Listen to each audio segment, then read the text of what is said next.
Hello बच्चों, let's read the question. So here the question say the correct sequence of anaerobic reaction in yeast is, यानी कि हमसे यहाँ जो की कंसेप्ट है हमारा, वो की कंसेप्ट क्या है? सो की कंसेप्ट है हमारा एनएरोबिक रिएक्शन, यानी कि एनएरोबिक रेस्पिरेशन हो रहा है। और उसी एनएरोबिक रेस्पिरेशन हो किस में रहा है? ये हो रहा है यीस्ट में। सो हम जानते हैं अगर यीस्ट में एनएरोबिक रेस्पिरेशन होता है तो वहां क्या देखने को मिलता है? तो वहां देखने को मिलता है हमें अल्कोहल बनता है। तो हम क्या कहेंगे? हम कहेंगे ग्लूकोज। ग्लूकोज का ब्रेकडाउन होता है साइटोप्लाज्म के अंदर, क्योंकि ग्लाइकोलाइसिस होता है। और बनता क्या है? बनता है पाइरुवेट। फिर वही पाइरुवेट आगे क्या करता है? इसका आगे ब्रेकडाउन होता है। तो जब पाइरुवेट का ब्रेकडाउन होता है तो ये ब्रेकडाउन कहाँ होता है?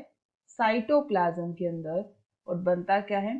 बनता है इथेनॉल, क्योंकि यीस्ट के अंदर अल्कोहल यानी कि इथेनॉल बनता है, उसी के साथ कार्बन डाइऑक्साइड रिलीज होती है।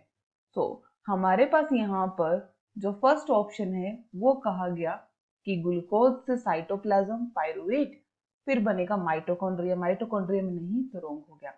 सेकंड में कहा ग्लूकोज साइटोप्लाज्म में पाइरुवेट में कन्वर्ट होता है, पाइरुवेट साइटोप्लाज्म में lactic acid, lactic acid muscles में होता है, तो ये भी नहीं है। थर्ड में क्या कहा? ग्लूकोज साइटोप्लाज्म पाइरुवेट, ये तो सही है। पाइरुवेट माइटोकॉन्ड्रिया, फिर माइटोकॉन्ड्रिया में नहीं होता तो ये भी गलत हो गया। डी में क्या कहा?